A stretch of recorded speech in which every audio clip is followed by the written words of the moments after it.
Enfim, outro capítulo do nosso livro de história da Dona Beatriz é o capítulo que trata daquele grande herói brasileiro que veio para cá, aquele homem imponente, né? Quando eu penso nele, a imagem que me vem é olhando de baixo para cima. Não sei se é por causa da estátua que tem em São Paulo do Borba Gato.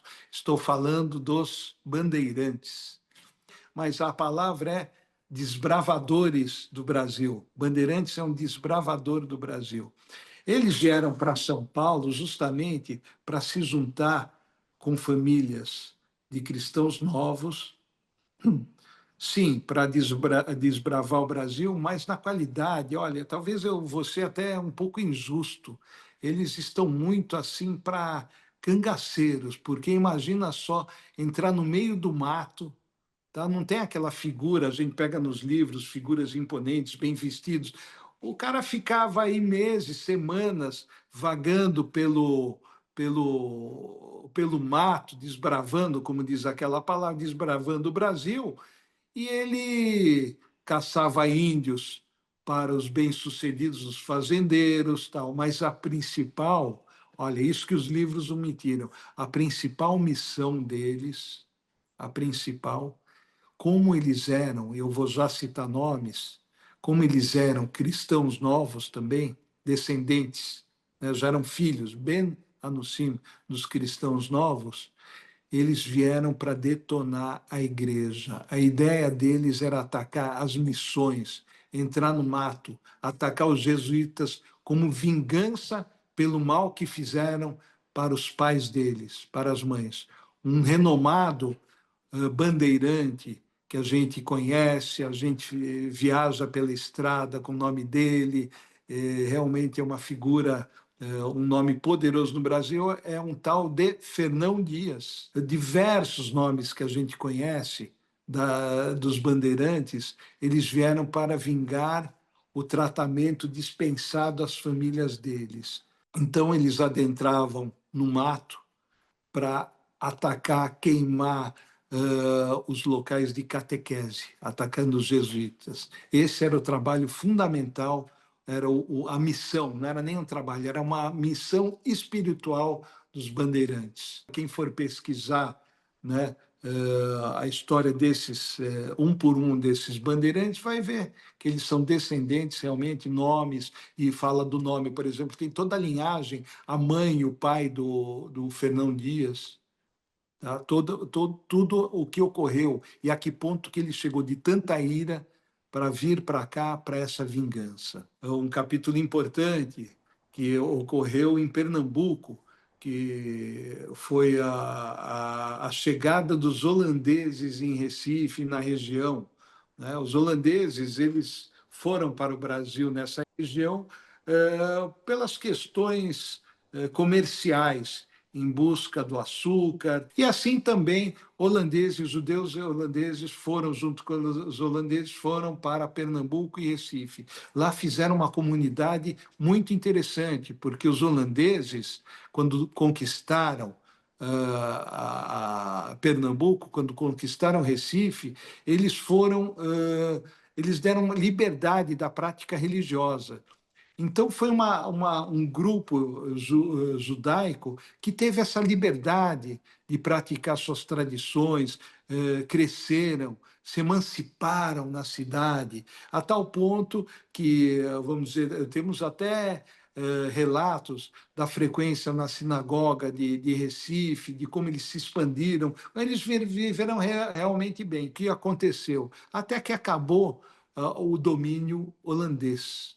E com a volta de Portugal, o sofrimento desse grupo de judeus de lá começou. Iniciou-se a perseguição novamente, tá?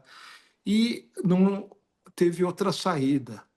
Os judeus de Recife começaram a pensar numa saída. E a saída, né, a gente sabe, a saída é pelo mar, né? Eles começaram a ir para a parte de cima da América do Sul, para o Caribe. Muitos se instalaram na Jamaica, em várias localidades do Caribe, e também foram perseguidos, porque a gente não pode se esquecer que os espanhóis também foram para lá. estiveram lá. É só a gente pensar, é muito fácil, de uma forma muito didática, muito tranquila, só pensar que nesses locais no Caribe se fala espanhol, se fala holandês, se fala espanhol e tal. Então, esses judeus foram para lá, mas também foram perseguidos. Tá? Então, alguns naquela, naquela, naquele meio, naquele modo de vida, naquela rota de fuga, muitos conseguiram escapar e tentaram novamente seguir adiante. E eles foram para o norte, um grupo pequeno de judeus que saíram de Pernambuco, foram para o Caribe e foram mais para o norte. E daí, aquela história que todo mundo sabe, mas não deixa de ser interessante e não deixa de ser algo que foi omitido nos nossos livros de história da Dona Beatriz. Poxa vida, a Dona Beatriz nunca contou que esse grupo fundou Nova York. Um grupo de brasileiros judeus fundou Nova York. Sim. Ela nunca contou para mim, nem nunca contou para você. Então é muito importante a gente saber essa rota. Entenderam? Foram expulsos de Portugal, voltaram para o Brasil, subiram para o Caribe e, tchum, fundaram Nova York, o primeiro nome de Nova York é Nova Amsterdã. No meio disso daí, muitos deles estavam pé da vida, estavam bravos, nervosos, aperreados com o roubo que as frotas, não só de Portugal e de Espanha, de navios mercantes da Inglaterra, faziam contra a população dessa região toda. Eles se juntaram, eles se juntaram e começaram a atacar essas frotas e recuperar bens que foram roubados. E eles atacavam, iam nos navios e atacavam, e atacavam. Sabe de quem que eu estou falando? Você sabe, Damares? Eu Eu estou tô falando desconfiada. dos piratas. Eu estou Eu falando tô. dos piratas. Porque se você pegar agora um avião, viajar lá para o Caribe, para diversas comunidades, como eu falei, você vai encontrar, olha aí, tem foto aqui, as lápides desses judeus caribenhos, piratas. E eles davam nome para seus barcos, aqueles navios que a gente vê nos filmes, aquelas naus, aquelas caravelas dos piratas. Sabe qual é o nome, Damares? Essa você não sabe. Você sabe tudo, mas você não vai saber o nome desses Eu não barcos. sei. Era assim: Rainha Esther, Rei Salomão. O Olha, nome dos navios, dos piratas, era isso. Olha só, então você encontra lápides lá no Caribe de judeus lá, que foram enterrados lá, e na lápide que está escrito em hebraico, nascimento, etc, etc, e de repente tem o quê? Aquele sinal, aquela caveira com os ossos cruzados. Incrível, fascinante, né? realmente, né? E nós chegamos aos tempos de hoje, na verdade, de 10, 15 anos atrás, quando Portugal e Espanha, já estamos falando dos anos 2000, tá? Tudo isso se passou, toda essa população, grande população brasileira, e daí Portugal e Espanha resolvem fazer um ato de benevolência, de reparação. A reparação seria devolver imóveis, porque os imóveis, todo historiador, quem tiver, o genealogista que estiver acompanhando o nosso programa, sabe que dá para chegar até na casa. Às vezes a gente chega na moradia, na cidade onde a família é oriunda. E seria devolver esses bens, né? Todos esses bens que foram roubados, que foram confiscados. Mas eles resolveram fazer um ato de benevolência, entre aspas, e oferecendo a possibilidade para quem comprovar a sua origem sefaradita de obtenção de passaporte. Ao meu ver, novamente, quem está falando isso é o URI, tá? Isso daí é um ato também com um certo interesse, né? Porque não é 100 milhões de brasileiros que vão querer passaporte e tem possibilidade de morar na Europa, possuir idioma ou possuir condições financeiras para ir morar. Na verdade, também o que eles pensaram, era isso que eu ia me referir, que eu estava me referindo, é que quem vai lá com dinheiro, com possibilidades, com bens, compra um apartamento, investe no país. Então, não deixa de ser um oferecimento, uma benevolência com De novo, interesse. né? É, de novo, por isso Mais que eu uma faço vez, questão, né? por isso que eu Mais faço uma questão vez. de falar aqui. E esse negócio também não durou muito.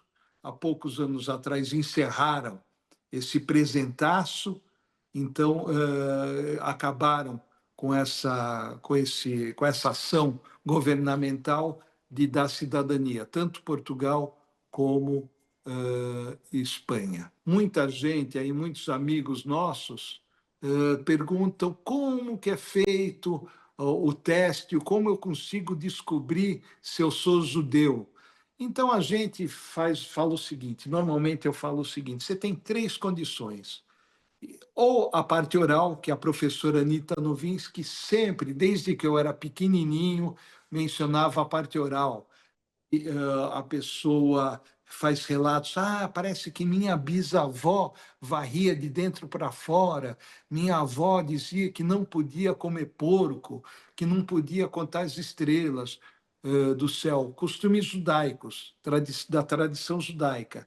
Mas essas histórias, esses relatos, hoje em dia, eles têm outro peso para determinar a ascendência judaica. Tá? Então, os relatos orais, às vezes, eles têm uma certa distorção quanto à realidade e o que foi trazido por um ouvir que, né? Escutei que não é bom ou tal. O segundo jeito de averiguar é esse dos nossos colegas aqui, fazer um belo trabalho, esse que a Damares fez, um belo trabalho de genealogia. Hoje em dia você vai nos cartórios, pega documentos, vai atrás. Existem trabalhos de genealogia que são verdadeiros livros, livros que vão voltando as 15 gerações nominais, uma por uma, falando quem são os familiares, até chegar onde? Nos julgamentos,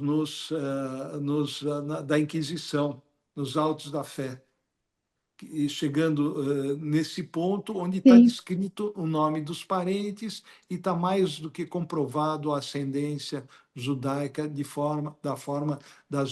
por meio da genealogia, que era nada mais, nada menos que Portugal e Espanha solicitavam quando alguém queria a cidadania portuguesa ou espanhola. Tá certo, Dan? É isso mesmo?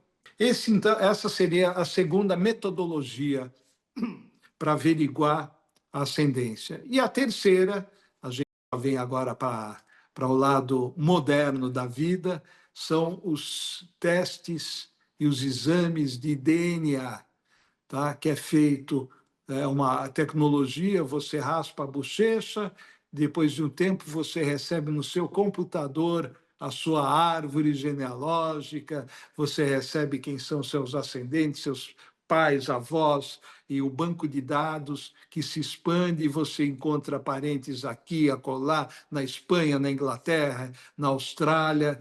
Esse daí não tem jeito, é um teste que não tem erro, tá? Ele aponta o percentual. Existem diversos testes. Você adquire um teste que ele pode te dar uma informação superficial. Você pagando um pouquinho mais, você faz um teste, um segundo teste que sabe suas origens, os mapas de imigração. Imagina a que ponto que está, que você faz um teste. É como aquela historinha que eu contei logo no começo sobre os cafés, né? Sobre o teste do café. Você consegue saber a origem. Se alguém faz um exame de um café, sabe dizer se é da Colômbia, que safra que é, que colheita que é, que região e tal. E o teste de DNA indica, faz um mapa, é um negócio fascinante, um mapa, olha, sua família saiu do meio da África, subiu, foi para o lado da Ásia, e assim, com todos os dados bem claros, muito específicos. falo para vocês, olha, ele é uma pessoa incrível e vocês podem ter a oportunidade de conhecer o Uri pessoalmente, caso queiram ir para Israel, passar uns dias lá, conhecer lá e vocês podem conversar direto na fonte, né?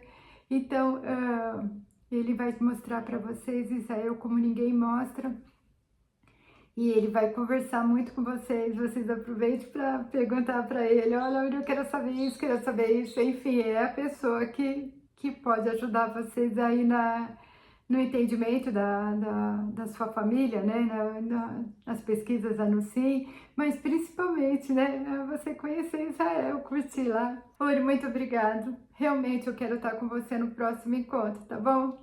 É muito gostoso bater um papo com o Brasil. Quando eu recebo alguém aqui, eu recebo literalmente, tá? Quem marcar comigo, eu vou no aeroporto e pego.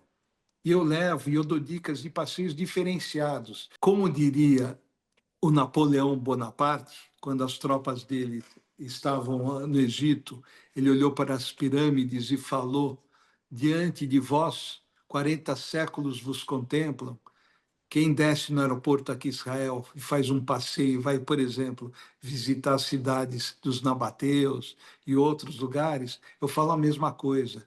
Diante de vocês, milhares de anos vos contemplam. Uma história rica para qualquer um, para uma criança, para um casal que venha visitar, para um grupo. Olha, o pessoal chora. E é isso que eu tenho prazer de ver o pessoal chorando. E eu agradeço muito essa oportunidade, essa conversa, esse papo. E eu deixo a todos meu forte abraço aqui direto de Israel, conversando com vocês aí do Brasil. Obrigado, Dan, um prazer enorme.